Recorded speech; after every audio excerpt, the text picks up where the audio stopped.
We start with the Muslim thinkers, and amongst the Muslim thinkers, we start with Abdul Rahman Ibne Khaldun.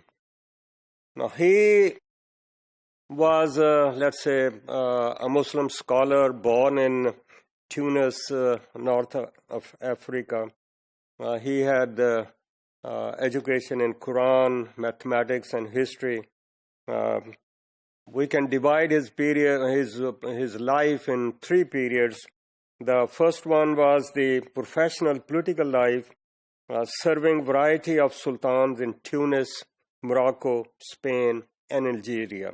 This was between 1355 to 1372.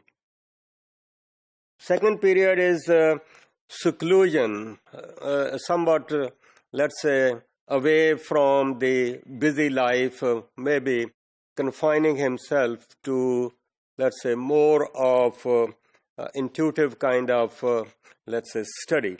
And this is the period when he wrote Muqaddimah, very famous, let's say, introduction to his books. And that was in 1372 and 76.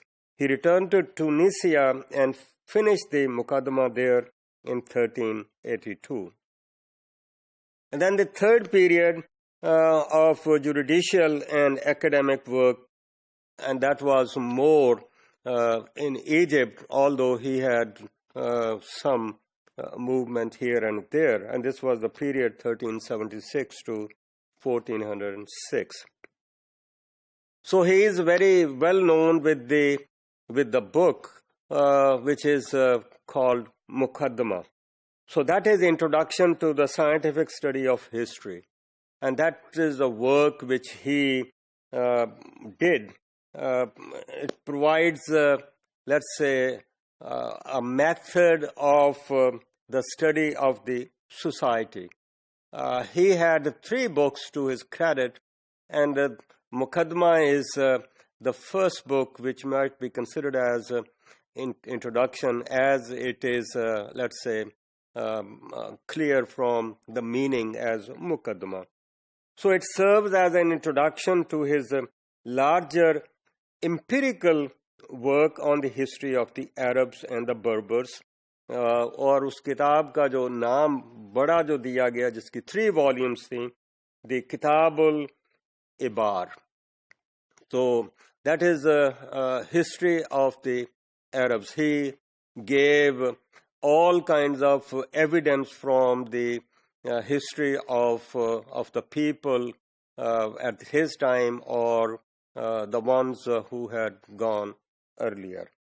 So in Muqaddimah, Ibne Khaldun claims to have discovered a new science, and he referred to it as both elm-al al-Bashari, जिसको आप कह सकते हैं the science of human social organization, and elm-al insani, the science of human society.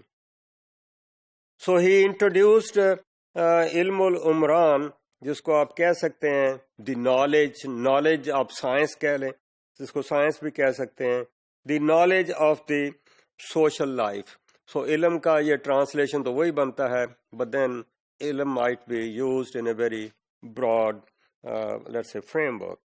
So this was a new science to study dynamics of socio-political life in the 15th century. He devoted a lot of his time to do that work.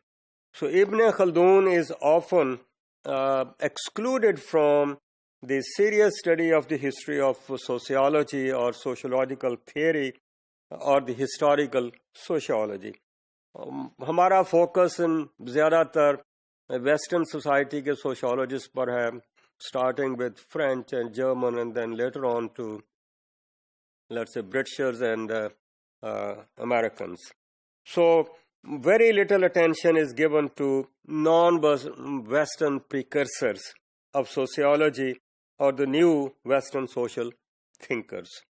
So in fact, Ibne Khaldun can be considered as the most well-known among Muslim scholars both in the Muslim world and the West as far as social sciences are concerned.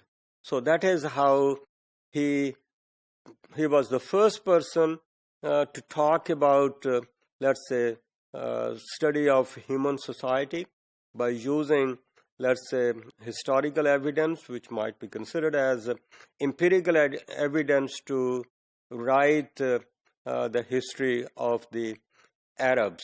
और उसमें से जो पहला introduction है जिसको मुकदमा कहा गया है, that provides the whole framework how he is going to, or how he proceeded.